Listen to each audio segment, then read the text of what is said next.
I was just dealing with people from the Middle East, Arab people and other people on the potential peace deal for the Middle East. Peace for the Middle East, it's a beautiful phrase, and we hope it's going to come true, but it's very close.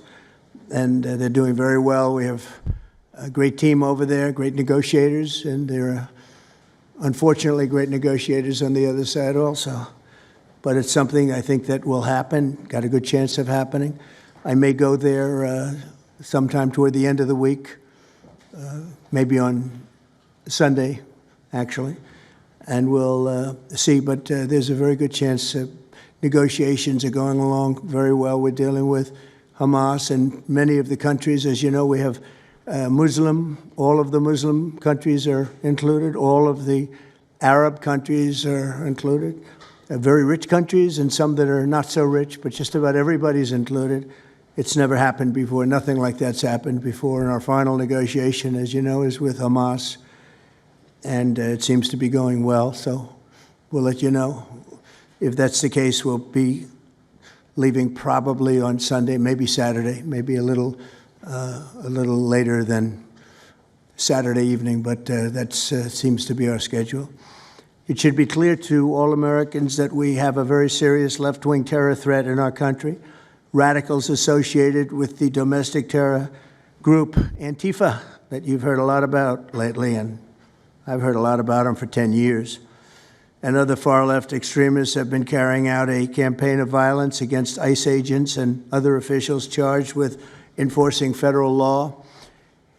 In Chicago, anarchists have surveilled at least 4 local ICE facilities and posted diagrams of the buildings online, meaning nothing but bad, accompanied by photos of specific ICE agents that they're targeting, one in particular who's a top person and a great patriot.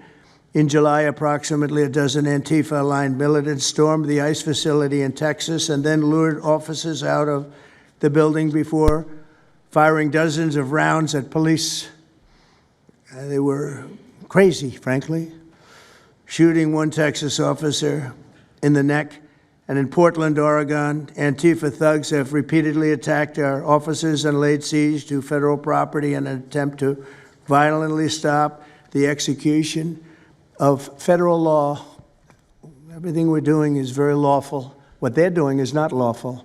And what the governor and the mayor of, as an example, you could say of Portland, and you can say certainly of Chicago, it's not lawful what they're doing. They have to be very careful. In addition, 2 weeks ago, a radical left terrorist in Dallas conducted a sniper attack on a local ICE facility, killing 2 people and leaving behind a note that read, "Hopefully this will give ICE agents some real terror." That's bad.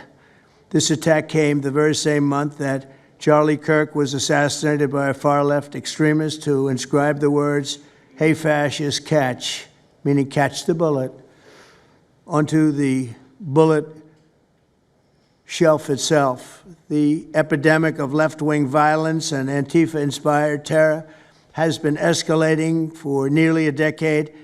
At universities, Antifa has organized riotous mobs to attack campus speakers. I see it all the time. And these are agitators, anarchists, and they're paid. And you'll find that out. You'll be finding it out very soon. You should see what we have on these people. These are bad people. These are people that want to destroy our country. We're not going to let it happen.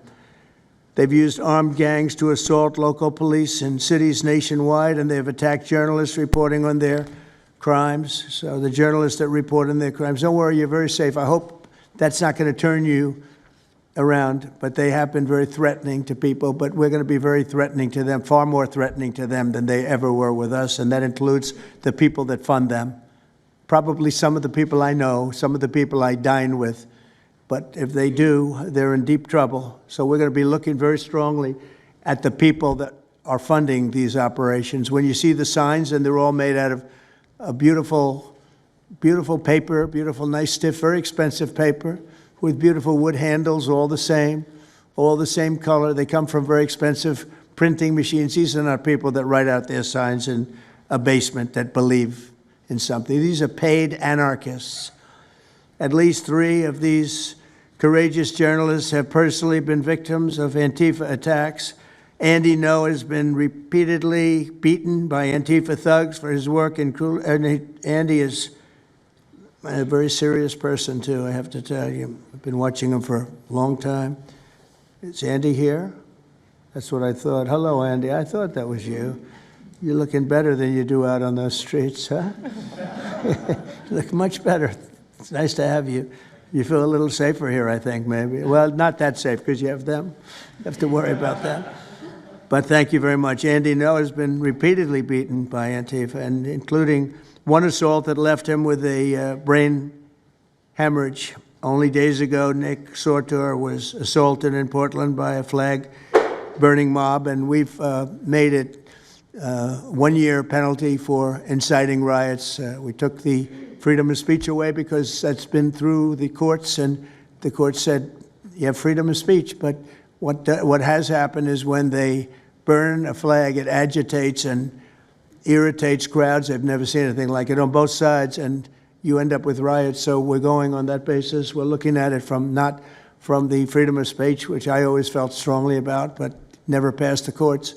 This is what they do, is they incite. When you burn an American flag, you incite tremendous violence. We have many examples of it, many examples of it, and it's actually down on tape, and you see things happen that just don't happen unless it's the flag that's burning. Very recently, Katie Davis Court was hit in the face with a flagpole in Portland by an Antifa radical, leaving her with a very blackened eye. So, Katie, thank you very much. And I'd like to also say that I watched Nick. Where's Nick? Is Nick here? Nick? Hi, Nick. That was a rough time you went through. I hope you got my little note. I wrote you a note. Yeah, I really appreciated that. It helped a lot because it was a difficult situation. It was very stressful. And your note helped a lot. I truly appreciate it. I thought it was terrible, actually. I thought it was terrible. So we'll talk about it a little bit. Under the last administration, the Department of Justice targeted faithful Catholics, Christians, and patriotic parents as domestic extremists. They said, oh, they're extreme because they believe in God. They're extreme because they go to Catholic church, or evangelicals, where everybody was under the gun. Unless you are a really bad, sick person, then they left you alone. Under the Trump administration, we're going after Antifa criminals, and all who fund and support their campaigns are in serious trouble. And we have a lot of records already, a lot of surprises, a lot of bad surprises. It's people that you would never think. I want to thank Attorney General Pam Bondi, who, by the way, yesterday was incredible in Congress. It was amazing, and she just did it from the heart and the brain, because she's very smart, in all fairness. But she did it from the heart, and she did it an incredible. Everybody was talking about it. She exposed some of these fake senators, these terrible senators, people like Blumenthal that had a phony war record. For 20 years, he talked about what a hero he was, and it turned out he never went to Vietnam. For 20 years, he talked about being a hero in Vietnam. Then it was exposed when he said what platoon he was with, and it was exposed that somebody was watching from that particular platoon. They said he was never with us. And then he went out and he cried, and he was ready to drop out of the election. And disgraceful. And then he looks at people like Pam and he starts criticizing her, and she's a patriot. And they ought to do something with that. You know, we have a young congressman that's right now in jail for lying about where he went to college and other things. It was, you know, frankly not good. It was pretty bad. But it was nothing compared to Blumenthal. I mean, what Blumenthal did, he was for 20 years a hero, a great war hero. And then he sits back and, you know, sanctimonious kind of a guy, looks down, how dare you do this to the American public, you know? What a fake. But I thought Pam was incredible yesterday, as well as Secretary Kristi Noem, who's really out there courageously, and I appreciate it, Kristi, amazing what you're doing. FBI Director Kash Patel, who's really coming up with some great information, Kash. It's great. Keep it coming, because there's plenty of it. Deputy Attorney General, one of the best lawyers you'll ever find, Todd Blanche, who I know personally is a good lawyer because I'm here. Thank you very much, Todd. Good job, Todd. Let me ask Attorney General Bondi to say a few words, and then we'll follow it up with Secretary Noem and Director Patel. And we're going to have some of the people around the table, very courageous people, and they're going to be talking journalists, almost all, and they're going to be talking, and we'll take some questions from the press at the end. Okay, Pam, please. Thank you, President Trump. And as you made clear, Antifa is a domestic left-wing terrorist organization. We've seen them on video for years because they wanted to be seen and they got away with it. They beat journalists, they attack courthouses, they attack police stations, they dox and assault our law enforcement officers. The Biden administration let them commit these crimes with total impunity for years. So did Democrat leaders like Pritzker and Mayor Brandon Johnson. Last week, independent journalist Nick Sorter was arrested just for protecting himself against Antifa. I saw it online and I called Nick. I couldn't believe what happened. He did all this just trying to save our American flag from being burned. He was pushed down and assaulted, yet the local police arrested Nick, not the Antifa thugs who did this to him. Antifa feels empowered to operate in the open because weak Democrats have turned a blind eye to their actions. Their hatred for President Trump and for law and order agendas fuels their violence. We've seen more than 1,000% increase in attacks against our ICE agents since January 20th. Secretary Noem is out there fighting for you firsthand to keep our federal officers safe, to keep our federal buildings safe, and we're not going to have it anymore, these thugs. We saw what's happening in Portland and Chicago, and you saw what happened in Dallas. No longer. This is not activism, it's anarchy. We can't and we will not let masked terrorists burn our buildings, attack our law enforcement, and intimidate our communities. Under your leadership, President Trump, we're deploying the full might of the federal law enforcement to crack down on Antifa and other domestic terrorist organizations led by Stephen Miller. And Stephen, thank you for everything you're doing. Last week, I issued a memo ordering our federal law enforcement agents, DEA, FBI, U.S. Marshals, and ATF to protect ICE officers from Antifa and other radical left-wing violence. Director Patel has been going nonstop. He and Deputy Attorney General Blanche were in Chicago yesterday. While Secretary Noem was in Portland, we are around this country fighting against this domestic terrorism. We had Apple and Google take down the ICE block apps. Hope they continue to comply with that. It's threatening the safety of our federal law enforcement officers. We're not going to stop at just arresting the violent criminals we can see in the streets. Fighting crime is more than just getting the bad guy off the streets. It's breaking down the organization brick by brick. Just like we did with cartels, we're going to take the same approach, President Trump, with Antifa. Destroy the entire organization from top to bottom. We're going to take them apart. Thanks to your bold leadership and the designation of Antifa as a terrorist organization, which is exactly what they are, Americans will no longer tolerate their unhinged violence. Thank you. Thank you very much, Pam. Christy. Well, thank you, Mr. President, and thank you for hosting today and focusing on Antifa and the terrorists that they are. Let's not make any mistake. These individuals do not just want to threaten our law enforcement officers, threaten our journalists, and the citizens of this country. They want to kill them. Their agenda is to destroy the American people and our way of life, and this president is standing in their way. He is stopping them from bringing their death and their destruction to the individual citizens in this country that just want to raise their kids and their grandkids in peace and in safety. I want to also thank everyone around this table for being so bold and so brave, for standing up and recognizing the threat that Antifa is to our way of life.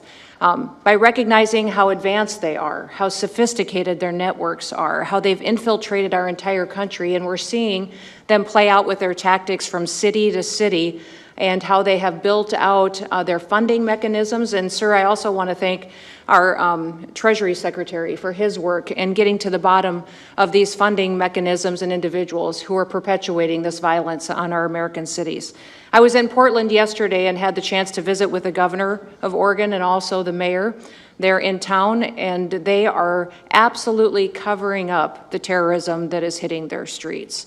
While you talked about some of the stories of our ICE agents, our Border Patrol agents, how they have been attacked, how they have been shot at, injured, the damage that they've done, these leaders in these local cities, along with Pritzker and Johnson, ignore what's going on, or, sir, they're helping Antifa cover it up.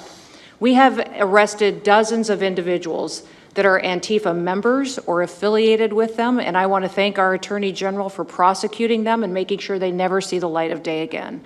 They have been so bold in making sure we're bringing those individuals to justice. One of the individuals we arrested recently in Portland was the girlfriend of one of the founders of Antifa, and that we are hoping that as we go after her, interview her, and prosecute her, we will get more and more information about the network and how we can root them out and eliminate them from the existence of American society. I want to thank the new journalists here today for telling their stories and for being able and willing to go to the streets and to cover what's happening here in America. Many times the legacy media has looked the other way, refused to tell the stories. The networks have not really focused on what this is and what damage it is doing to our country, and how this network of Antifa is just as sophisticated as MS-13, as TDA, as ISIS, as Hezbollah, as Hamas, as all of them. They are just as dangerous. They have an agenda to destroy us, just like the other terrorists we've dealt with for many, many years. And today is the day that we have a president that won't tolerate it and will stand up and fight for the American people. So thank you for being here, for being so bold, and for standing in the gap at such a time as this. It will matter, it will make a difference, and your life will be one of significance because of what you've done today. So with that, God bless you, and thank you, Mr. President. Thank you very much. Thank you. Cash, please. Thank you, Mr. President. Mr. President, the American people gave you a sweeping mandate in your victory in this election cycle, and they demanded safety and security for our citizens. And your administration, with your leadership, has provided us with the resources that we need, which is a whole-of-government approach to go after criminals absolutely everywhere, not just outside of this country, but within this country. And that takes a whole-of-government approach. The interagency seated up here with the Department of Homeland Security, our Attorney General, our Deputy Attorney General, and your White House staffers, and including Stephen Miller's leadership, has allowed us to go out there and map out these networks. What we are doing at the FBI is simple. It does not require rocket science. We are following the money. Money never lies. And that's what it's going to take to bring down this network of organized criminal thugs, gangbangers, and yes, domestic terrorists, because that's what they are. They are harming everyday citizens in every single one of our communities. And the folks you see here on the right and left, they're some of the bravest men and women we have today. They're reporting the stories live time because the mainstream media won't cover it. They're putting their lives on the line. They're standing up for the flag. The least we can do is stand up for them. So you have my thanks. I read more of your stories than I do theirs because you guys are putting out the truth. And we deserve a country where you are protected as equally as they are. We, in this FBI, will go after with the criminals with a vengeance. We will not rest until we find every single seed, money, donor, organization, and funding mechanism that we have. And I want to echo the Secretary's comments on Scott Bessent, who's allowing us to map out these networks through their financial criminal activities, which has been going on for decades. And I would like to remind the American public, they built this disease temple of corruption over decades. And in 8 short months, Mr. President, you have crippled their foundation because of your leadership here, because of the interagency, because of people like Deputy Attorney General Blanche, and because of Attorney General Pam Bondi's fearless leadership to go after criminals wherever they are. They will not be able to hide. They were able to hide and conspire with prior administrations, and we are exposing their corruption from within. And we will go to every single city in this country under Operation Summer Heat and the other operations we are doing at the FBI to bring these criminals to justice. We will arrest every single one of them from whatever perch you sit in, private or public, no matter how your goal or your ambition is. It will be crushed by the Constitution because the American people deserve law and order, and that's what we're going to give you. Thank you very much, Cash. Great job. Maybe we'll start over here. Would any of you like to say something? Feel free. You can say it in front of a fine group of people, also journalists and reporters. You want to start? Sure. Go ahead. Absolutely. President Trump, members of the cabinet, really appreciate you guys bringing this together. And the fact that we are here today on such short notice shows how serious you guys are taking this issue of trans terrorists and frankly, the cities and police departments that are cooperating with Antifa, such as Portland. I mean, the Portland politicians are literally willing to sacrifice their own citizens just to appease these Antifa terrorists. It's sickening. I've seen it firsthand, obviously. When I went to jail that night, never expected it to happen. I thought that they were maybe removing me for my own safety. It never crossed my mind that I was the one that was being arrested for a crime after I was just thrown into a hole. I heard from the Department of Homeland Security after I had gotten out of jail, and one of your, I won't say exactly who it was, but somebody very close to Secretary Noem over here, said that they were legitimately worried for my safety in the Portland jail. But luckily, the Portland jail was, I was the only one there, essentially, because they don't actually arrest people in Portland, besides conservative journalists, I guess. So, look, I'm glad that it was not a good night for me. Let's just say that. It was not fun sitting in that jail, but I'm glad to see what has come of it. And I've been able to talk to a bunch of FBI agents, ATF agents, DHS agents that I didn't even know existed until I went there and went to that ICE facility. And the morale is at an all-time high. It is so exciting to see these guys know now that they have the backing of the Secretary, the DOJ, as well as the President of the United States, and they are there to do their job. They are going to fulfill this mission and deport these violent criminals. I believe one of the ones that I did a ride-along with Secretary Noem yesterday, President Trump, and there was a pedophile that had come into the country 5 times over the past 7 years. 7 years, and apparently under the Biden regime, that was just allowed to happen. That was fine, no problem.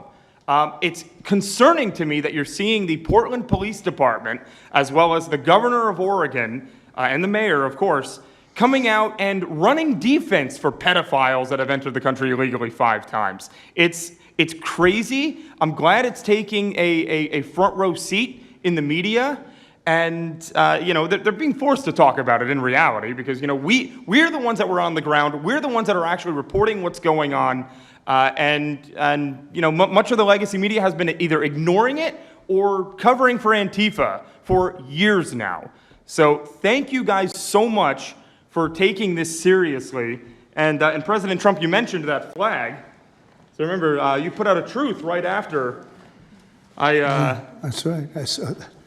took this flag from that man that was burning it in the street. I saw it. Do you know who he is? Oh yeah, I know exactly who it is. So why don't you give it to Pam? Give it to the Attorney General, and let's start prosecutions.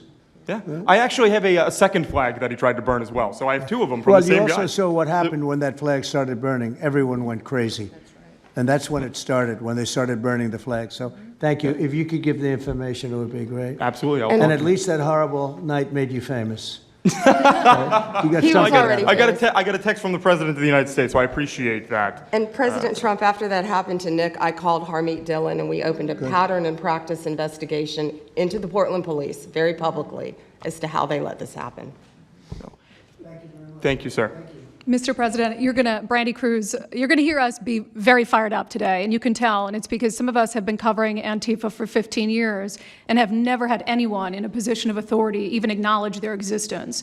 And I'll also tell you that I think that had you not done, the single most powerful thing you've done to deal with this scourge has been acknowledging that Antifa is a real thing. I genuinely believe there would be people at these tables who would be dead today and would have been killed in Portland had you not called them a terror organization and said, we're going to bring the full weight of the federal government to bear. I talked to Katie Daviscourt in Portland the other day. She'd been assaulted all summer. And she said the same thing, that it seems quick to violence as soon as you made that designation.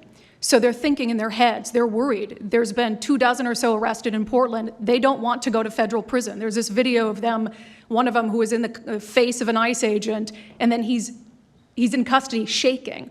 Once you take the mask off, they're nothing. Right. And I was told by probably a dozen people not to tell you this. I'm going to tell it to you anyway, because it's relevant to what we're talking about. I'm living proof that you can recover from TDS. I had strong Trump derangement syndrome for probably 8 years. This is one of the reasons I recovered from it. And by the way, it's much better to not have TDS. I'm happier, I'm healthier. more successful. I even think I got a little more attractive after I got rid of my Trump derangement syndrome. Yes. You know, I'm a reporter in Seattle, and frankly, I could not care any less what any of you have to say about this meeting. Could not care any less. We're not here for you. I'm not here to convince any of you that Antifa is a real thing, because if you have not come to that conclusion by now, you are never going to come to that conclusion because you don't want to see it. And you're going to go and you're going to say it's a bunch of right-wing conservative influencers who are here spinning a tale. I was one of you. I was a mainstream reporter in Seattle for 10 years. I was a TV reporter on the streets doing my job, and I was still assaulted by Antifa. So it's not about being conservative. It's about people who go there and show what they're doing.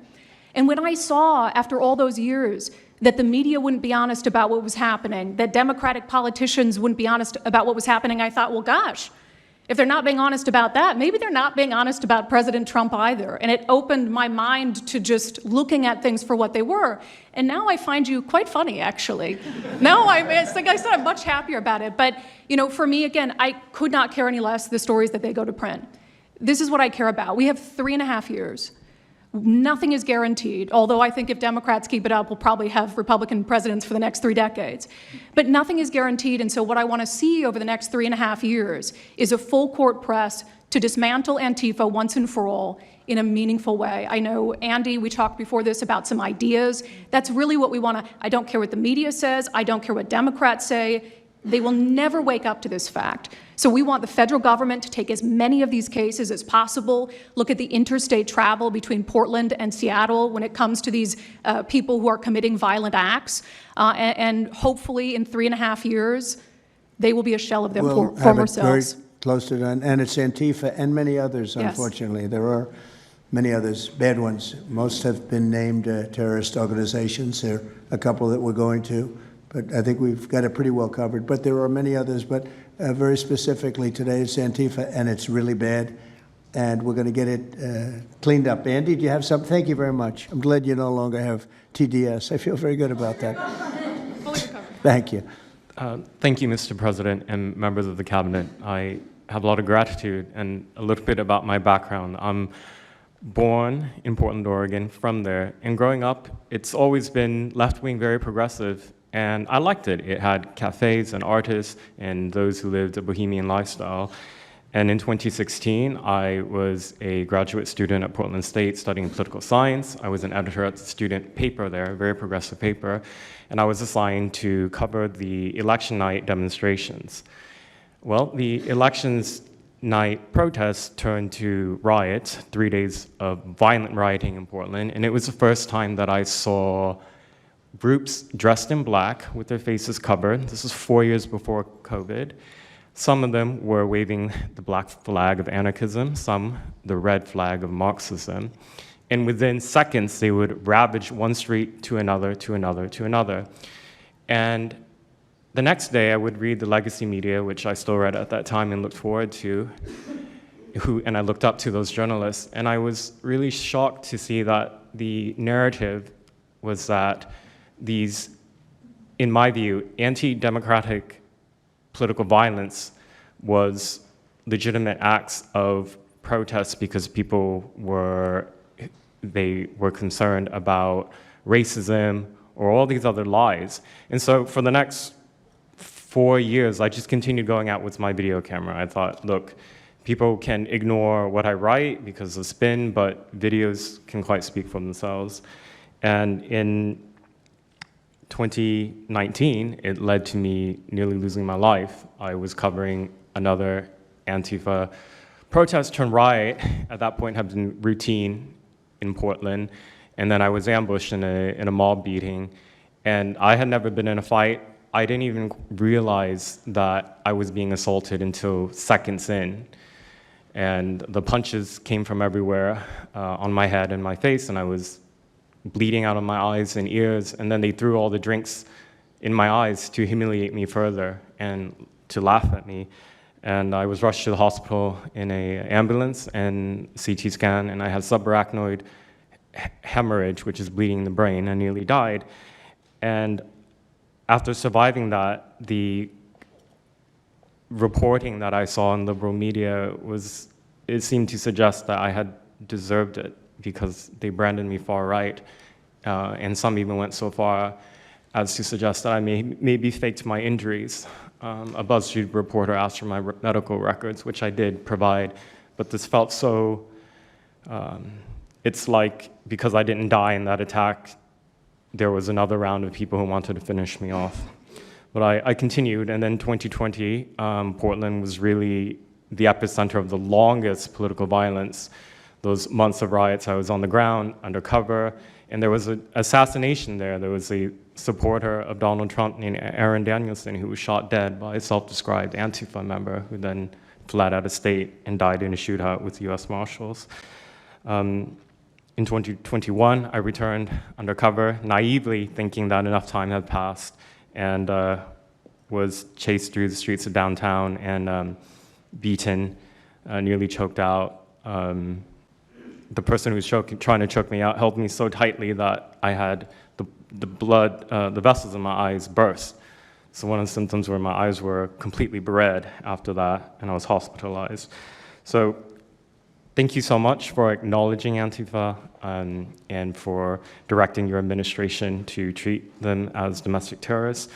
It's going to be really challenging because how they organize is that they are decentralized, autonomous, and they operate on deception. And we're still to this day told that they don't exist, that it's a figment of our imagination. I think the DOJ could look at federal conspiracy charges. The state of California and San Diego County last year broke up an Antifa cell in San Diego. And I think maybe perhaps the State Department should designate Antifa, its international arm, as a foreign terrorist organization, FTO. So thank you so much for this invitation, Mr. President. Thank you very much, Andy. Great. That's a rough time you had, huh? So the chokeout was almost the end, you felt? Yeah, that was my only near-death experience in my life, and I'm quite shaken when I think about it now. It really feels unbelievable to me that on the streets of America that this type of violence against citizens could become so routine and accepted and cheered on by people. Although, in the immediate aftermath of Mr. Kirk's assassination, we saw again that type of depravity play out on quite large swaths of the left. So there's a deep sickness that's in this country right now, and it pains me a lot to acknowledge it. Yeah, the amazing thing is you look at Portland, and you see fires all over the place. You see fights and, just violence. It's just so crazy. And then you talk to the governor, and she acts like everything is totally normal. There's nothing wrong. It's almost like, are you waking up from a dream or something? You see it on your network. You see it all over the place. And it's so bad. It's so crazy. It's like the movies you see for the kids, I guess not only the kids, adults also, where you have these bombed out cities and these bombed out people. It's like worse than that. I don't think they could make a movie as bad. And then the governor will get up and say, I don't know why they're coming here.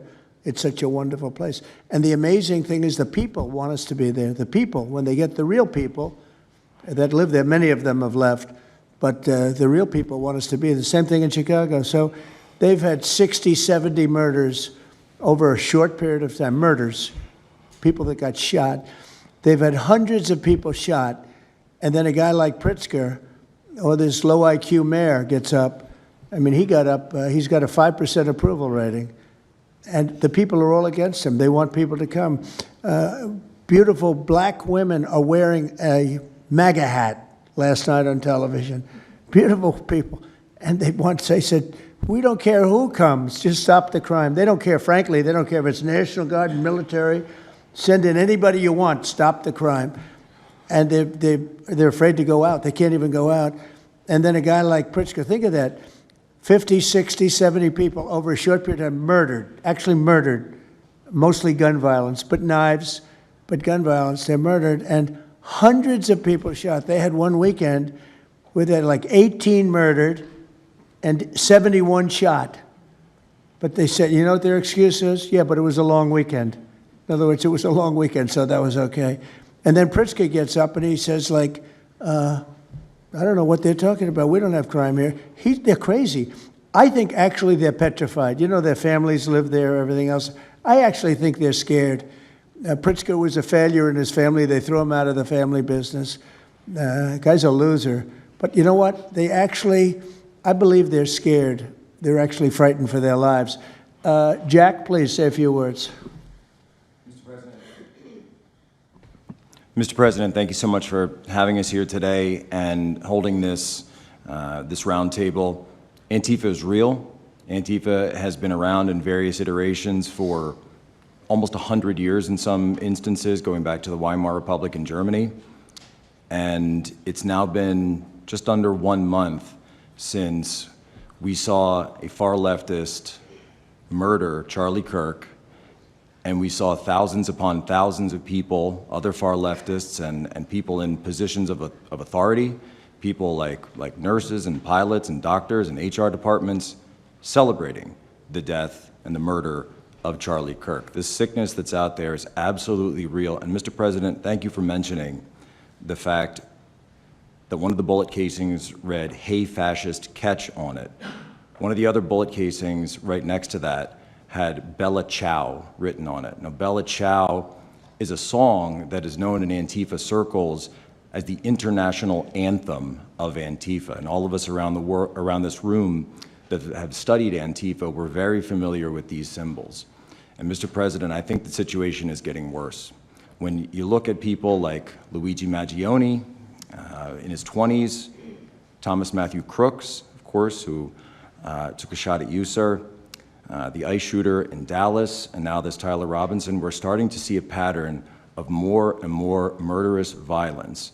And this same violence is not just random. It is targeted assassinations, which are getting worse. And every single one of us in this room that goes out there, and obviously you as well, sir, and all the staff, we are now under that threat every single day. And working there at Turning Point USA, and I've spent just about the last month out there in Phoenix with Erica, with the family, with the team. And I will tell you this, Mr. President, even though going through something like that, which is an absolute nightmare, and people say, you know, what was it like to speak in front of all those people? It was horrible. Every second of it was horrible. But we're not going to quit. And Turning Point USA is continuing the tour that Charlie was on. We had 6,000 people when we went back to Utah. We had 5,000 people last night in Montana, if you can believe that. We are continuing to organize on campus. We are getting more and more people coming out in the face of this threat, knowing what happened to Charlie. But Mr. President, we need to do something about this, because I fear that the next one who could be killed could be sitting at this table right now. And we're not going to stop, but they need to stop, and they will not stop until they are stopped. Thank you. Thank you, Jack. I appreciate it very much. One thing I have to say is that Washington, D.C. was almost as bad. I don't know what could be worse than Portland. You don't even have stores anymore. They don't even put glass up. They put plywood on their windows, but most of the retailers have left. But Washington, D.C. was so bad, and Pam, I'd say it took 12 days to really make it pretty good, and a month to make it great. And now people are going out to dinner. The restaurants are booming. They don't have enough seats. They're opening up new restaurants because many of them closed. And people are walking down the street totally safe. A reporter, I'm not sure if she's there. I can't see somebody reported there. She is. She was violently assaulted. And I don't know, she tends to be somewhat liberal, but she wasn't liberal on this one. I appreciated your honesty, but that won't happen again. It won't happen again. You're lucky you're alive, frankly, with what happened. I know exactly what took place. So Washington, D.C., our capital, we thought we'd start there appropriately, and it's safe, and people are so happy. They're so happy. And now it's a couple of months. I went to dinner there. I felt totally safe. I gave a press conference right in the middle of the street, which I don't think Secret Service was thrilled about. But, you know, I'll tell you what, I wouldn't have wanted to do it 6 months ago. It's incredible what happened. Now we're in Memphis. As you know, we're having a great impact in Memphis. It's been only a week, but it's, Cash, I hear it's been amazing what's happening there, just very early. But you take a look at D.C. and you take a look at some of the other. We've had a big impact. What we haven't said, because Pritzker said, well, crime is going down in Chicago. Well, 5 months ago, Cash went to Chicago with a lot of FBI agents just to prepare it. so that we went in with, I guess you could call it a surge, call it whatever you want, but would be even more effective. And we're going to be doing that, and very, very strongly doing that, because Chicago is a very unsafe city. It's a great city. The head of the Union Pacific Railroad said, "Sir, please save Chicago. It's a great city. It can be saved." Other cities are gone. I mean, they're lost. They can get better, but they're just really, they've been so decimated. But I'm so proud of what they've done so quickly in D.C., and it's taking place quickly in Memphis, where we were asked to go by the mayor and by the governor. And it's really incredible what we can do and how fast we can do it. Let's go for two more. Would you like to go? And then Katie, you'll go. Okay, please. Yeah, thank you, Mr. President, for having us here. And not to sound like a broken record, but it needs to be said that Antifa is real. Yeah. It's real. It's a threat. I just saw them last weekend over in Portland while they're causing mayhem over there. And the reason why they're such a big problem is because we have Democrats and a lot of people in the mainstream media refusing to acknowledge that they even exist, right? So how can we as a country begin to address it when you have large swaths of, these people who are supposedly decision makers and people who are supposed to inform, they don't want to say that it exists. Because the common argument is like, well, they're not a real organization because there's no national leadership, they don't have a national headquarters, so how can law enforcement go after a group that doesn't exist like that? Well, law enforcement goes after criminal groups that organize to rob banks or do smash and grabs. They don't have a registered LLC. They don't have official membership cards. They don't have, a business address. But law enforcement still goes after them because they're working as a group. These people don't just show up, randomly at the same time to do the same thing, dressed in a very similar fashion, espousing the same ideology. And they say, well, it's an ideology. It's like, well, yes, it's an ideology because there's people alive, present, that believe in it, and they're acting on it. And so I've been very well aware of what Antifa's been doing. I was very busy during the riots in 2020. That was probably my most exposure to them prior to this year. I've been at the ICE facility at Broadview. I'm originally from the Chicagoland area, unfortunately, but that's where I grew up around. Like I said, I was in Portland. I was covering the riots in Los Angeles as well. And probably one of the most disturbing parts about that is, in addition to Antifa being present, they were tagging the streets with CJNG, which is Cartel Jalisco Nueva Generación, which is a cartel. So you have these people who are working basically in concert with other terrorist groups to say that we're here, we're present, and we're gonna attack federal agents and people who are gonna expose what we do. And so, to be clear, political violence, sustained political violence that we're seeing in this country is not a both sides issue. I was, I was at Charlie Kirk's memorial in Glendale recently. Conservative gathering, totally peaceful. It was the most peaceful gathering that I've been at. Every other time that I've been covering violence in the streets, just this year, just this year, it's always been from left-wing people, radical left-wing people. And it's not even just Antifa anymore. The shooting that happened the defensive shooting that happened in the Chicago area, that wasn't someone dressed in black bloc. That was just somebody that had taken upon themselves to go out and try to interfere and ram federal vehicles. So people are becoming more and more radicalized, and it was to be expected, unfortunately. And the reason why we're in this position today is because after I was done covering the riots, I was at the border from the San Diego sector all the way down to the Rio Grande Valley sector, covering the border crisis month after month. And we all knew the solution to that. We all knew why it was happening. It's because, well, it's racist to have a border. It's like, well, actually, it's not, but okay. And so it required you to come back into office and to fix the problem, but it's no longer just a border issue. It's a nationwide issue, and that's one of the reasons why you got elected back into office, because thankfully the American people said we're not going to deal with it anymore. But unfortunately, there's a lot of people, as we've seen, who are willing to take to the streets to do violence. And that's a scary thing, because typically when I was in 2020, I was covering Minneapolis, Los Angeles, Portland, Seattle. I was over in Chaz, and that was to be expected. But now, because the issue of immigration, illegal immigration, is so widespread, riots can happen anywhere. Attacks can happen anywhere. So that's why it was weird kind of going back to my home state to cover this violence. I mean, just after the Dallas shooting, they were chanting outside Broadview, shoot ICE, shoot those, efforts, shoot those efforts.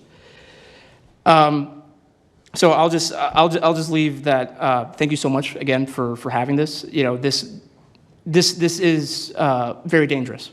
You know, we don't work for companies that have billions of dollars. You know, we're running and gunning often on our own. We became friends. A lot of us are friends because we would see each other all the time, and we became friends because we wanted to have someone watch our back while we're out there. Because like I said, we're just out there. And but we'll continue to do it because it's an important topic. It's an important issue. The American people deserve to know what's happening in these chaotic situations, and you know, we're more than happy to do it. So thank you, sir. Great job. Thank you very much. Katie, please. Hi, Mr. President. It is an honor being here today, and I first wanted to start by thanking you guys for designating Antifa a terrorist group. It's exactly what this group is. It's a long time coming. I'm an investigative journalist from Seattle. I work for the Post Millennial alongside Andy No and Jack Posobiec. I have been infiltrating Antifa cells in Seattle and Portland for the past decade. I know their inner workings, and Antifa uses extreme political violence to crush the civil rights of their political enemies and believes that violence is justified by any means necessary. But today, I want to focus on what is happening in Portland at the ICE facility. I've been covering this for the past 4 months, and this is a call out to corporate media who has completely ignored this story or has falsely reported on it. This is nothing short other than a sustained attack on the United States, which is being supported by Democratic elected officials. The Portland Police Bureau has completely abandoned several blocks outside the ICE facility, giving away their jurisdiction to a terrorist group who has spent the past 4 months harassing, assaulting, and intimidating anyone they perceive to be against their cause. Not only have federal agents been relentlessly assaulted for more than 100 consecutive days, black-clad anarchist militants concealing their identities behind black facial coverings have been assaulting reporters just for trying to cover their crimes. Today, I am sitting here with a black eye and a concussion after being violently hit in the face with a metal pole while reporting outside the ICE facility just this past week.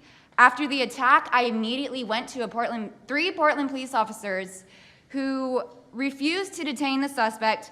I took the time to chase down the suspect in the streets, had her held for 35 minutes. I was waiting for Portland police to come, and they never came. Then that's what opened to my eyes to what this group is actually doing. I watched 20 Antifa militants help my assault suspect escape into an Antifa safe house that is 1 block away from the ICE facility. And this safe house is where Antifa-affiliated protesters are conducting paramilitary operations. It's where they're arresting, they're showering, they're eating to continue this occupation. I have staked out this safe house and have observed shift changes. This group is highly organized. It is being funded through mutual aid groups, and they have no plans of stopping. Residents living across the ICE facility have been held hostage by Antifa. They're begging for federal intervention. The city refuses to help, and they want you, President Trump, to come in and restore law and order. I want to stress the importance of taking this situation seriously because when I first started reporting on this occupation, I went undercover in Black Bloc. I talked to these Antifa militants. I lasted for about a month. They believe that ICE agents are the Nazi Gestapo who need to be killed. They told me that directly, and I think that if this situation is not taken as seriously as it is, it's just a matter of time before someone gets killed. And thank you for having me. Thank you, Katie.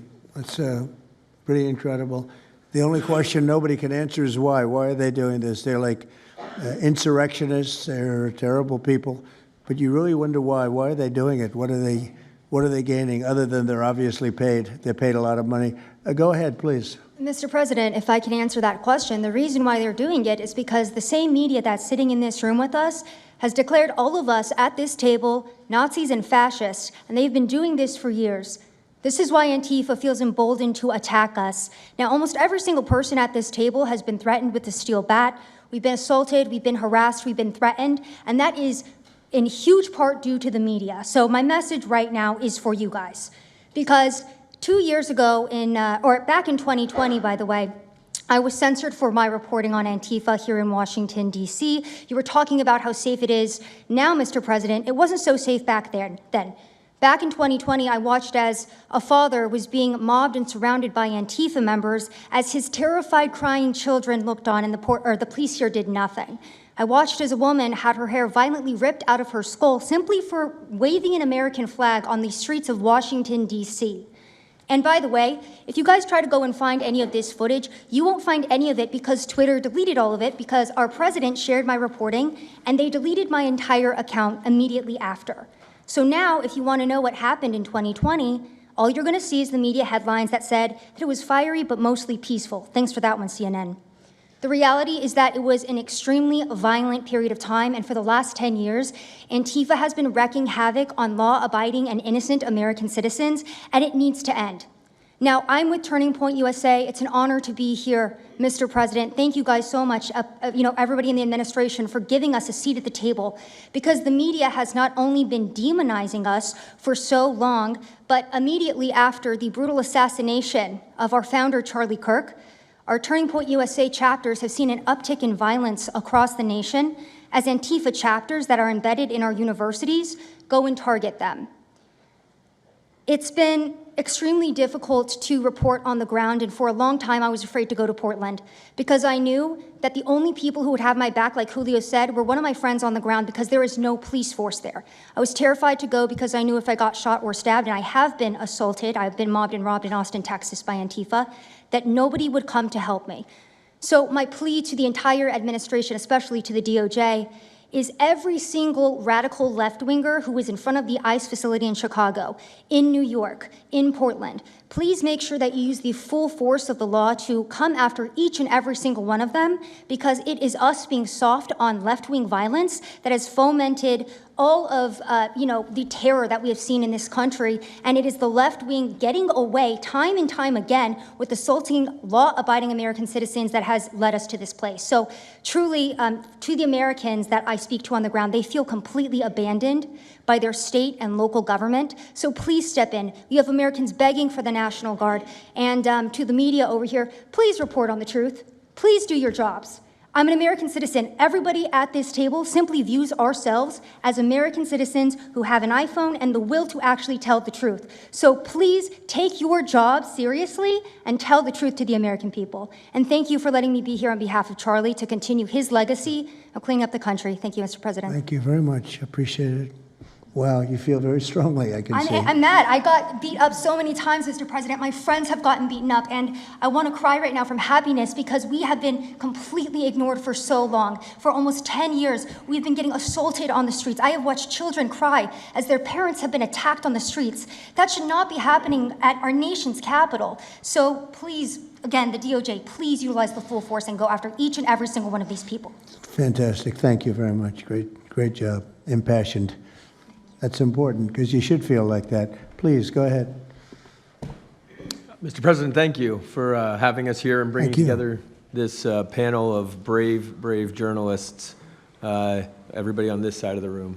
And no one can speak to the violence better than these people here. So I think we know that this is not just a story about violence and chaos, as you alluded to, Mr. President. This is a money story.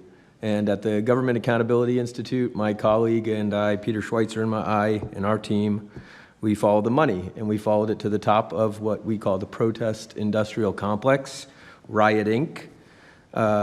And we found a network of NGOs. It's not just the Soros network, the Open Society network, it's other funding networks, the Arabella funding network, the Tides funding network, Neville Roy Singham and his network, Foreign Cash. And it's also big left-wing funders. Some of them are not citizens of this country. Mr. Hans-Jörg Wyss of Switzerland. They're pouring money into this entire ecosystem. And so I want to share 3 money facts with you about what we call Riot Inc. Number one, like any corporation, Riot Inc. has many divisions. It doesn't just have the Antifa boots on the ground division. It has PR divisions. It has marketing divisions. It has a very well-funded legal division to get these boots on the ground back on the streets as quickly as possible. But it does have those investors that I mentioned. Number 2, we have identified dozens of radical organizations, not just the decentralized Antifa organizations, but dozens of radical organizations that have received more than $100 million from the Riot Inc. investors. These would be the lawyer groups. These would be the groups that advocate for calling good, honest Americans fascists, et cetera. And then 3, I think the most shocking thing is that we have found that more than $100 million in U.S. taxpayer funding has flowed into these funding networks, including at least $4 million to these very groups themselves, not just Antifa types, but there was an event in Atlanta called Stop Cop City. Over 60 rioters were charged with domestic terrorism.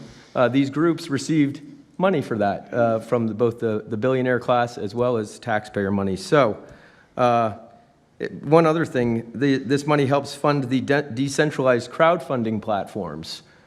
These are ways that Antifa, the John Brown Gun Club of Elm Fork, which had links to that attack on the ICE facility, the Socialist Rifle Association, and just because they don't have LLCs or EIN numbers doesn't mean they can't get paid. Some of these funding platforms, crowdfunding platforms, are funded by this network that we call rioting. So again, I want to thank you for your leadership, for the whole cabinet's leadership on this. We're going to keep following the money and appreciate everything you're doing, sir. Do you know the name of any of the funders? Do you know the names? Because if you do, I'd like you to give them to Cash or Pam. Absolutely. Or Christy. Yeah, we'll do that. As soon as you can. That's all of you. Because you probably know the names after a certain period of time. You tend to find out.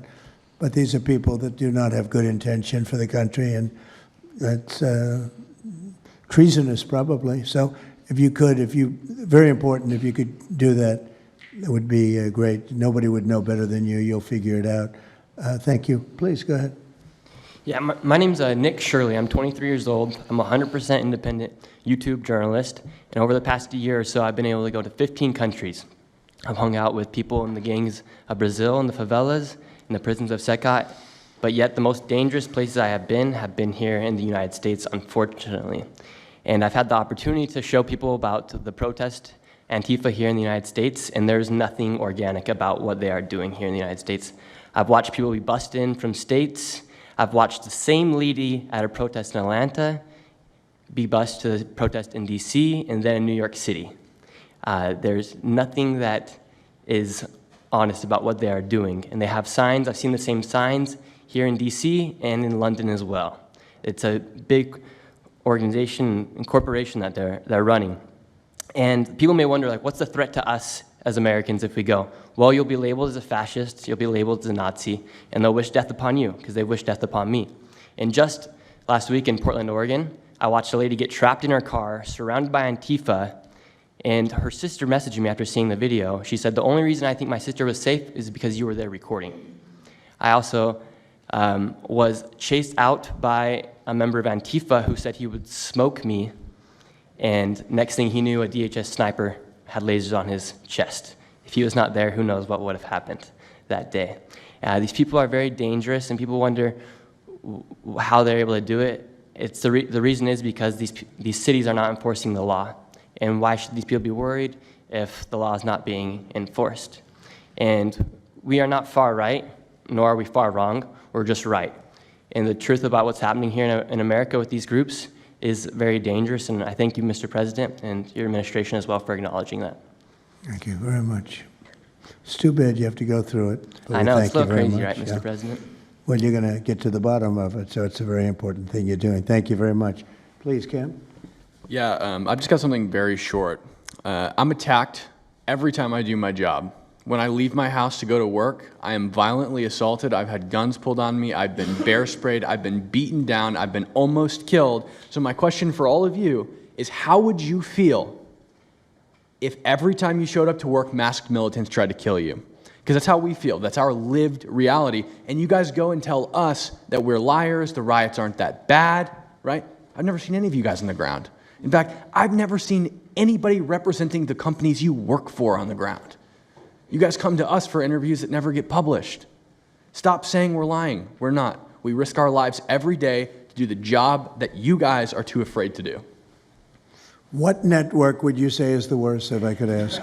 Oh, man, that's a real tight spot. Honestly, it's a simple question. And well, there's a lot of people in this pool, and I would say I'm not talking about Fox. I'm not talking about Newsmax or any outlet that resembles them, so I'll let you guys put the pieces together on who I'm exactly talking about. Who would you say? Which network would you say? MSNBC, for sure. Oh, they're terrible. I agree. They're CNN, terrible. probably close, yeah. Yeah. I'd rate it that way, yeah. MSNBC, that's Brian Roberts. Yeah. That he allows that to happen is a disgrace. Absolutely. And CNN is second. Yeah, I second. would say CNN is not quite as bad as MS. MSNBC is not What really about a news others? site anymore. Oh, MSNBC is sick. Yeah. They're sick. Well, Who- sir, it's who also else? just the stories that they publish about what's the ICE enforcement operations that are so heavily slanted that it's no longer, as I was saying, no longer just Antifa, but Americans that are becoming radicalized. So they've been very irresponsible with how they've been reporting Who on is it. that? MSNBC, for example, they're Would you rate them the worst? probably. And who ran would a you rate story- second? Well, they ran a story about an operation in Southern California about how a father of 3 Marines was arrested, and they made it seem like they just did it because he's brown. But there's video of that same man charging at the agents with a weed whacker. Now, I've worked with weed whackers back in the day, and you don't want to be on the receiving end of one of those. So that's why he was arrested, but the story was presented as if it's a brown guy just simply being arrested. And I've been around ICE agents, and I'm a citizen, so I feel fine. But it's just that's why. It's not just Antifa. It's not happening in a vacuum. It's No, it's multiple working in factors. conjunction. I think they work in conjunction with some of the media. I think ABC is very bad. I think NBC is very bad. And CBS has a new owner, so we have hope for CBS. CBS has a great new owner, my opinion. But I will tell you, ABC is terrible. NBC is terrible. NBC's MSNBC too. They changed it. They moved it over legally so they couldn't be tainted by the words MSNBC, but they are absolutely terrible. There are a lot of them. What about independents? Independent networks. They're a little bit better, but I would say that we're an example of how you don't need to be part of a super large company to be able to do just basic journalism. All you got to do is sit and record, and you'll let the story play out. And that's why they hate us. That's why Antifa targets us. Well, I watched a level of dishonesty that's incredible, where answers are changed. Like just before the election, an answer was changed by Kamala. She gave a horrible, death-defying, election-defying answer. And they took the answer out and they replaced it with another answer that she gave 5 minutes later, having to do with a different subject, but at least it wasn't election-defying. No, the level of dishonesty with the media is incredible, whether it's on Antifa or many of the other groups. You're talking about Antifa, and I know that's close to your heart because that's the one that's most affecting you. But there are others that are as bad or almost as bad as Antifa, having to do with different people, different sections of the world, but it's terrible. We're not going to let it go on in this country. We're not going to let it go on. And a big problem is not all of them, but some of the networks out there. And you do wonder why. You really do. Okay, please. Go ahead, yeah. Mr. President, thank you again. Thank you. My name is Jonathan Cho. I am an investigative reporter for Frontlines Turning Point USA. I'm also a senior fellow at Discovery Institute in Seattle.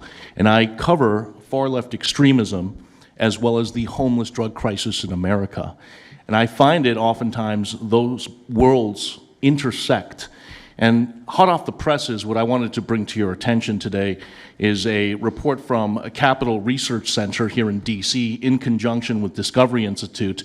They just put out this study right now. And what it shows is that Antifa is heavily embedded in the homeless and housing nonprofit sector. In many cases, the homeless industrial complex is running cover for Antifa. Antifa is benefiting from American tax dollars, and they're essentially being used as the muscle. Let me give you an example. There's a group called Stop the Sweeps in many U.S. cities right now. They get in front of encampment sweeps. What they're doing quietly is they're bringing in Antifa militants to manufacture a crisis to make the police look bad.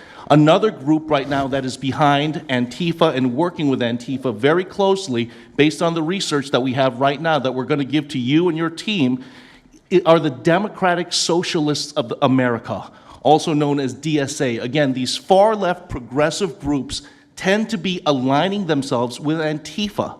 So finally, in closing, what I wanted to thank you again, Mr. President, is that a few months ago, earlier this year, you put out an executive order on homelessness and the drug addiction crisis in America, and that's sent the entire homeless industrial complex on the run. You have absolutely moved the needle and changed the game. But what's also come out, again, is that there is a connection, a deeply embedded connection with the homeless housing nonprofit game in America, connected to Antifa and the far-left activists. And finally, I just wanted to say that all of our resources at Turning Point USA and Discovery Institute are at your disposal. And we will continue, again, to carry on the legacy of Charlie Kirk. He would have wanted us to pursue and chase the story.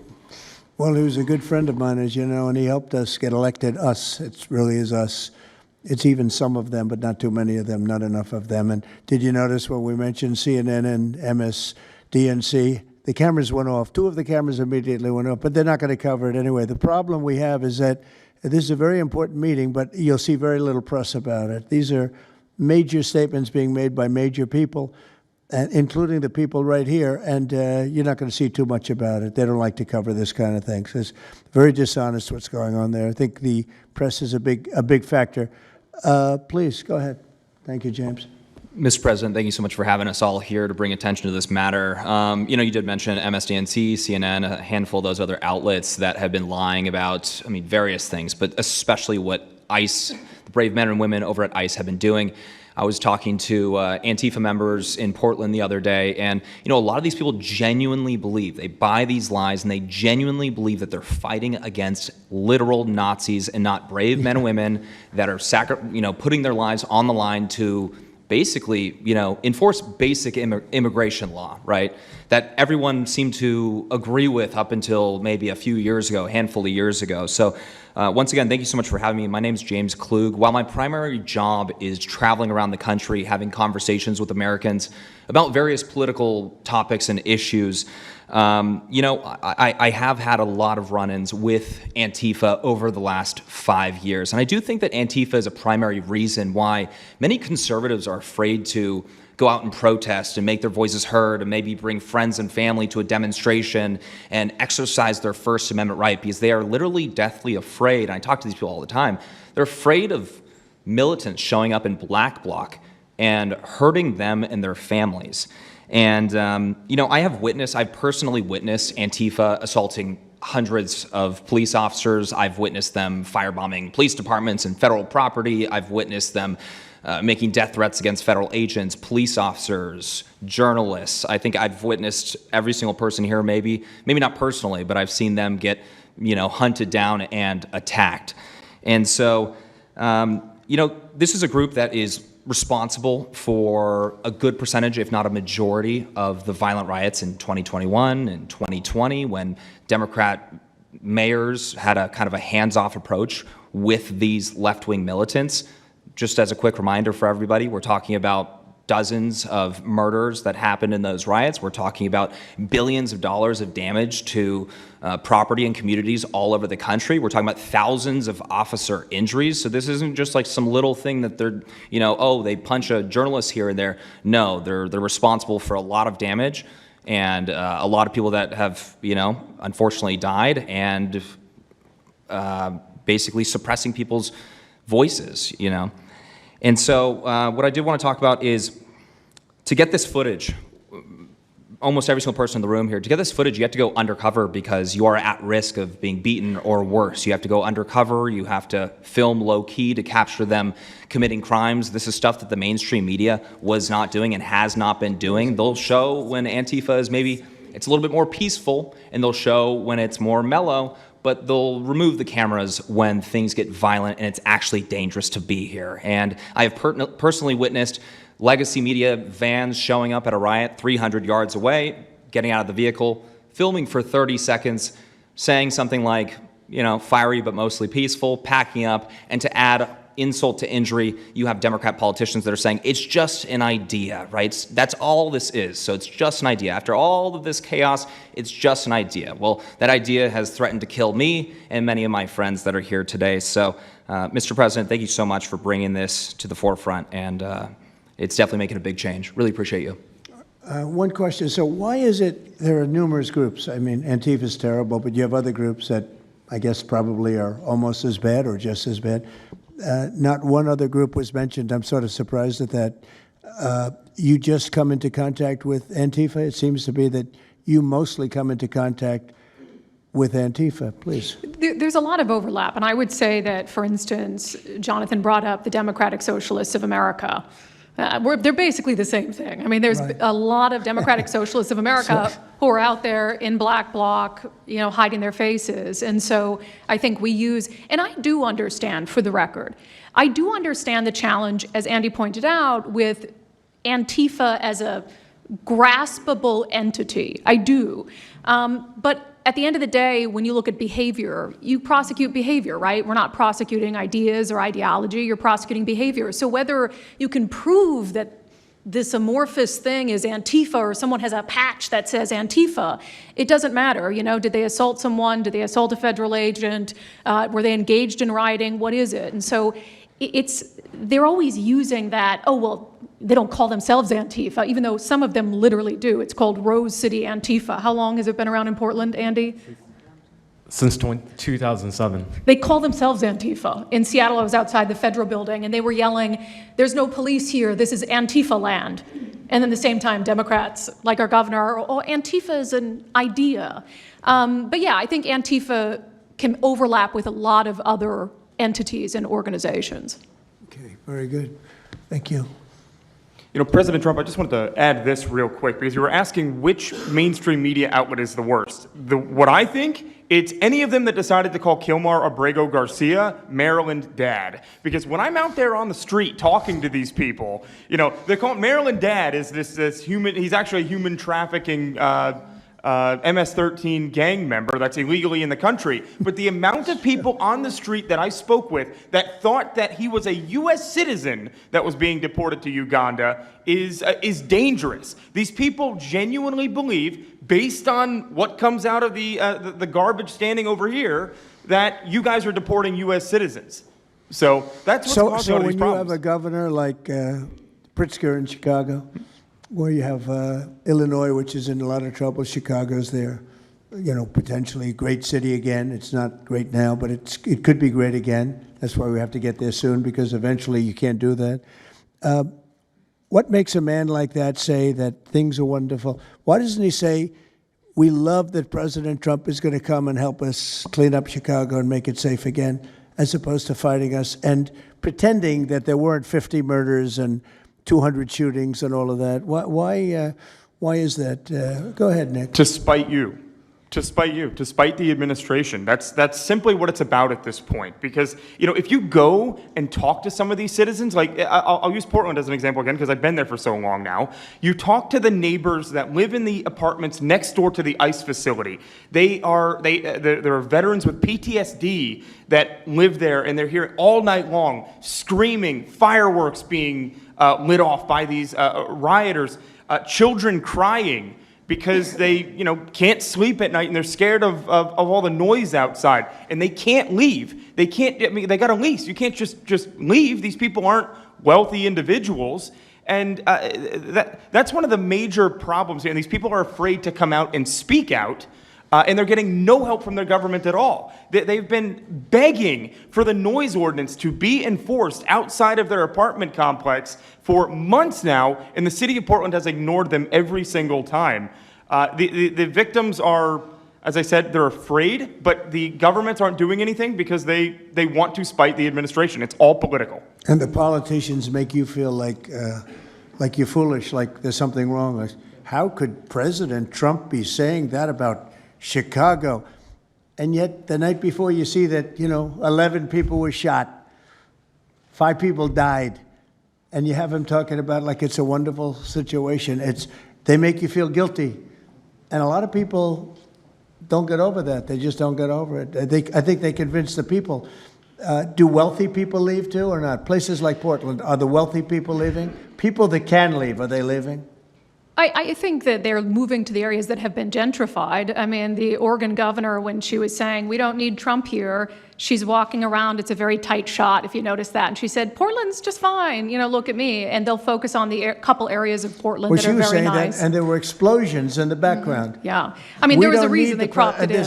Explosions in the background. Sure. Anybody have anything else to say over here?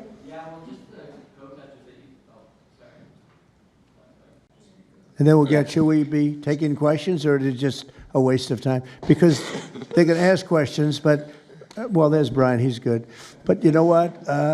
In a way, it's a waste of time because if you give a great answer, they don't put it on. If you give a horrendous answer, or even if you give a great answer, they make it sound like it's not a great answer.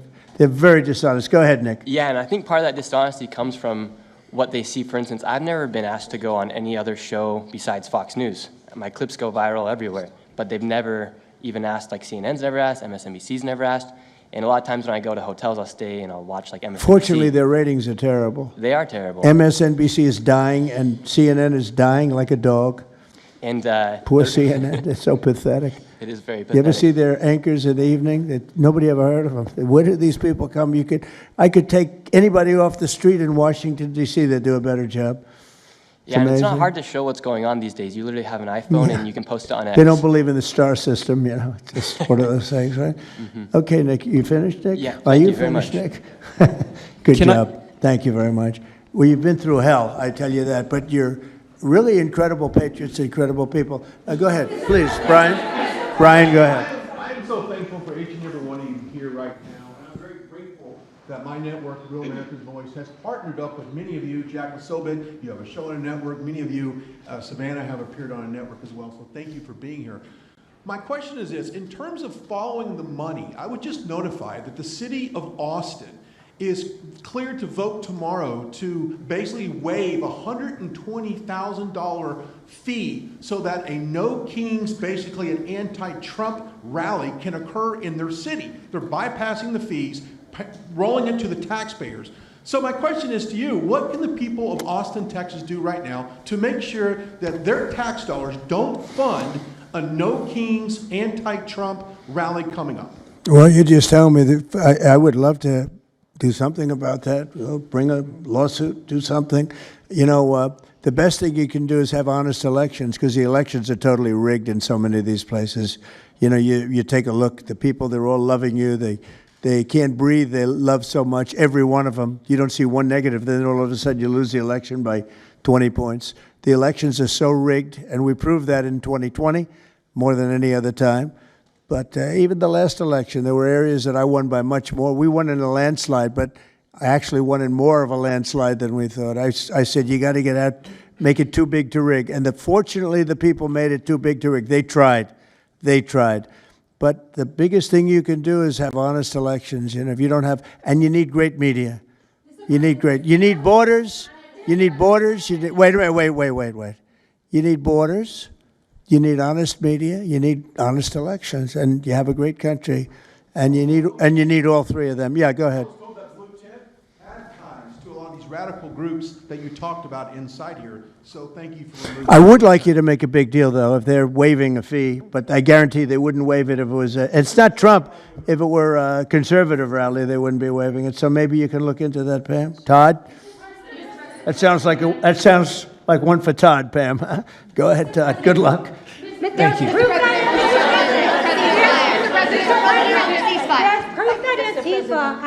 Who are you with? Who are you? I am with What network? I'm with Al Arabiya. It's an Arabic network based in Riyadh in Saudi Arabia. But I am the foreign pooler today.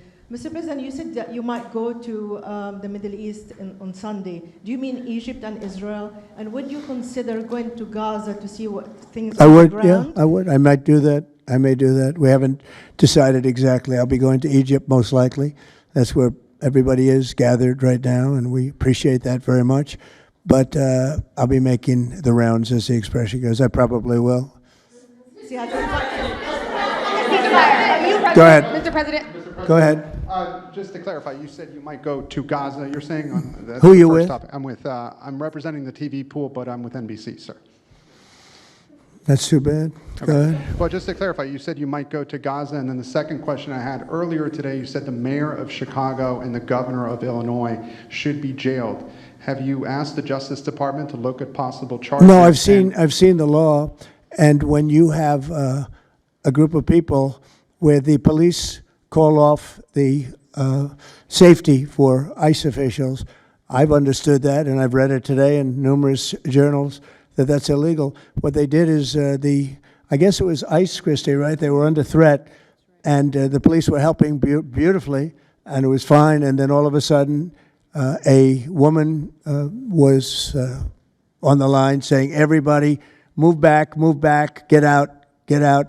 And they were given an order by the second person in the police department, and the governor knew about it, the mayor knew about it. I understand that's a criminal offense. Do you want to comment on that, Christy? Yes, sir, we're seeing that kind of pattern happen with local law enforcement and state law enforcement, not just in Illinois, but also out in Oregon, too. In fact, in Portland, I was there yesterday, but some of the ICE officers were telling me that as they drove by the rioters that were saying, kill ICE agents, Molotov cocktails, melt ICE, that the Portland police were cheering them on and had their fists in the air cheering on the rioters that were threatening their lives. So in Chicago, we had a 10-car caravan trail our ICE officials and pin them down. And those ICE officials, to get out of their vehicles, a woman tried to ram them and run them over, and shots were fired to get them to safety. So it's happening on a regular basis, and any elected official that allows this to happen and gives cover to those kind of individuals who are perpetuating murder should absolutely be prosecuted, in my opinion. Mr. President, Daniel. And by the way, we have Marco Rubio. Marco, come on up here, please. He's going to bring a little stability to this group. Come on up. Does everybody know Marco Rubio? Is there anybody that doesn't? Some of the reporters don't. That's why they shouldn't be reporters. Which job is he here for today, Come sir? on up here, Marco. Anything we should know about the Middle East? That's what we're hoping to talk to you about here, Mr. President, once they leave. He's doing a good job.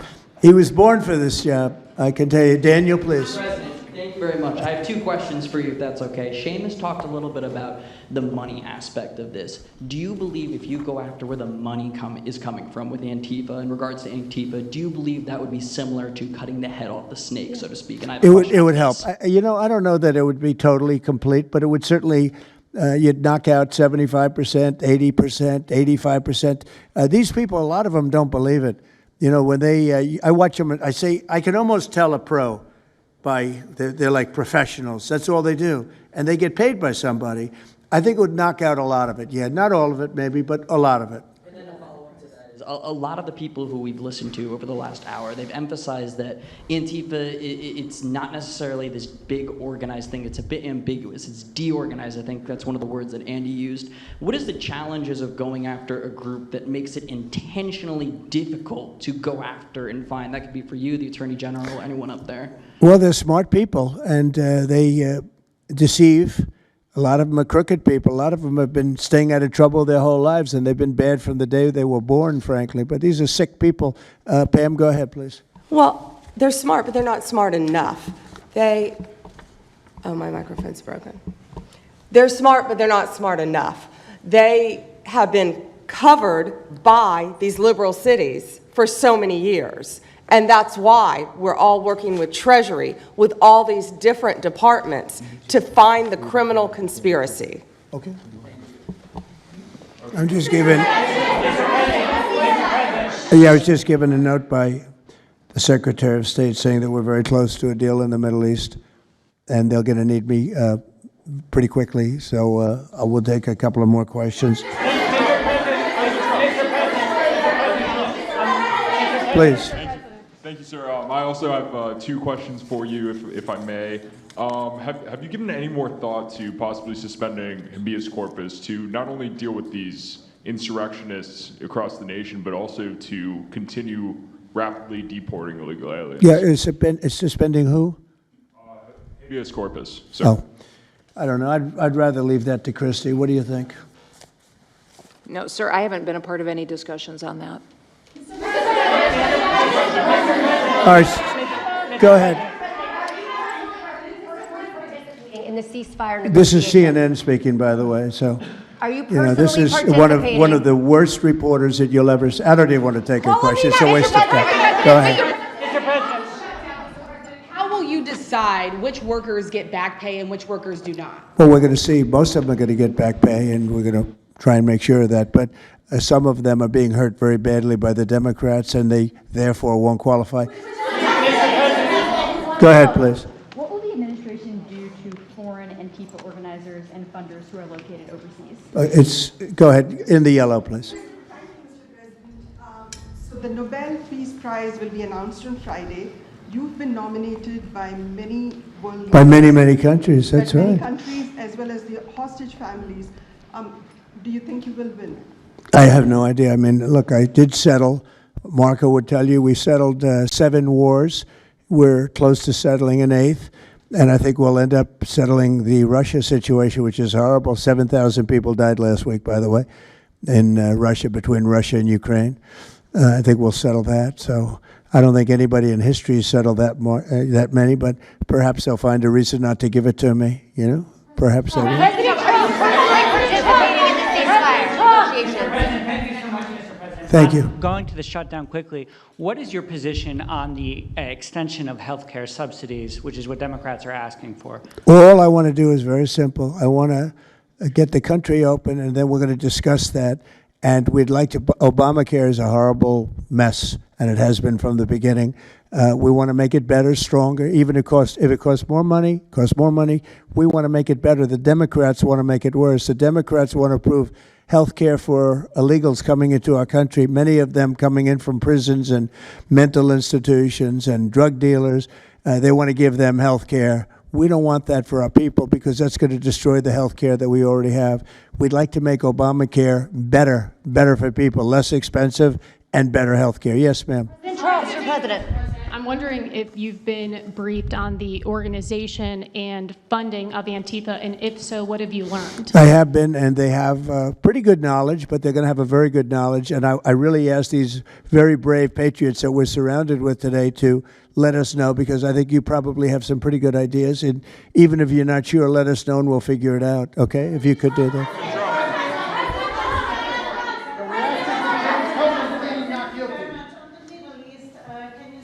You're from Italy? No, I'm from France. Oh. Can you specify how close we are to the deal? Would that be announced today, tomorrow? And do you want to see the hostages released before you travel to the region? No, I think I'll probably go maybe before the hostages are released or shortly thereafter, pretty much shortly thereafter. Yeah, please. Participating in these negotiations. Go ahead. Who you with? Who you with? The Center Square. I had the honor of asking you originally if you would designate Antifa a terror organization. And I stand here before you today, and I'm echoing what Andy said over here. Are you going to work with your administration, as the Secretary of State's here, are you going to work with your administration to designate it a foreign terror organization? You mean it a terror? Antifa? Antifa? A foreign terror organization. Well, has that been done? Pretty close, right? Would you like to see it done? Yes, Mr. President. Do you think it would help? They have foreign links I'd be glad all to across do it. I Western think it's Europe. the kind of thing I'd like to do. If you'd like, does Middle everybody East. agree? If you agree, I agree. Let's get it done, okay? Let's get it done. Marco, we'll take care of it. Mr. President. That's international, you mean? Yes. International. Mr. President. Sounds good to me. Foreign terror organization. Steve, are you okay with it? Yes, it's true. There are extensive foreign ties, and I think that would be a very valid step to take. Good, I think so too. Yes.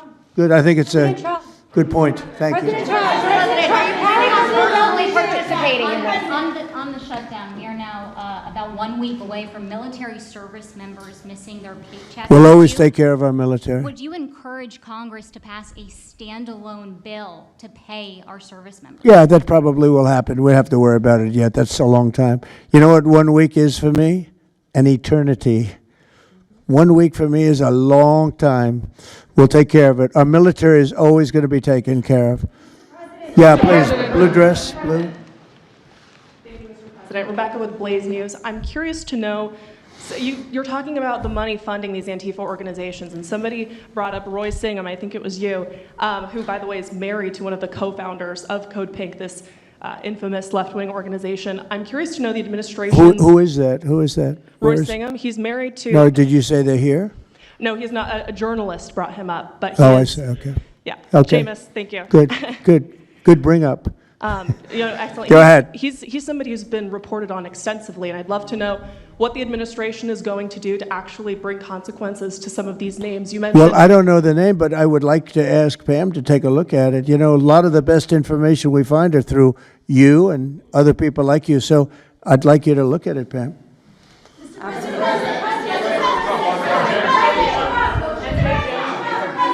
In the back, please. Compelling proof that Antifa did infiltrate on January 6th, dressed up like Trump supporters and incited violence. Is that something that you would want the new J6 committee at Congress to look into? Well, I've heard that. They dress up like, they're fresh out of MAGA, but they have nothing to do with MAGA. And they make trouble and they try and blame it. And yeah, we know some of that and we will be acting on some of that. We've seen it. So I think you could stay a little longer, but the problem is, although you have some very honest journalists in here, you also have some largely dishonest journalists like MSDNC and CNN. I think they're very dishonest, unbelievably. It's like a waste of time even talking to them. But I have to go now to try and solve some problems in the Middle East, although I'm very well represented by our Secretary of State. He could probably do an even better job than me, but who knows? We don't want to take any chances, so we're going to go and do that. If you'd like, Pam, would you like to stay for another 5 minutes, 10 minutes while we have all these great people? And I'll let Pam and Christy take over and get some good points out. I just want to thank the people around the table in particular. You've been amazing. You've been brave. You're real patriots. You're real patriots. And at some point, we're going to have to look into, at least in certain cases, rewarding you with some very important medals and honors, okay, as we have done and will be doing with Charlie Kirk. Charlie is getting the Presidential Medal of Freedom, which is our highest award outside of the Congressional Medal of Honor. And I think they're sort of even. One's civilian and one's military. But unfortunately, the civilian sometimes is military also because of what we have to go through on the streets of this country. I can only tell you this. We have a great nation. We have a nation that's right now the hottest in the entire world. We're the hottest nation in the world, despite all of the things we've been saying today. But that's going to make your job easier, because nobody's doing better than we are financially. We've never done better. We've had, I think, 58 stock market increases since I've been top, meaning record increases. We have never seen anything like it, and we're going to keep it going. That makes it a little bit easier for what we're doing. I guess maybe it also makes some people crazy because they don't want to see us do well. But we're the hottest nation anywhere in the world, and we were a dead nation 1 year ago. I say it all the time. We were a dead nation. Now we're the hottest nation in the world, and that's said to by every leader. One of the reasons that we have every country already signed up or just about to sign, every country in the world on this whole mess we have going over with Hamas in the Middle East and all of the things you see, is they respect our nation. A year ago, you wouldn't have been able to get it. You certainly couldn't have gotten it with Biden. You didn't know where the hell he was. But a year ago, you wouldn't have been able to have a situation like this. So I just want to thank the people around this table, and certainly the officials around the table, because they've been incredible. They've been brave. And I watched yesterday, Pam, and I watched a little bit. I thought it was so good. I rounded up, and I watched it late in the evening because I thought you were fantastic yesterday. You really, look, you had some wonderful senators, some great politicians asking you very fair questions, and you had some real slime balls. But I thought you were amazing, so thank you very much. And Christy, thanks for the great job. Cash, thanks for the great job. Always my man back down there. He's the silent type, but he's a hell of a lawyer. Thank you all. We're going to get peace in the Middle East. That's what we want to do. Thank you very much, everybody.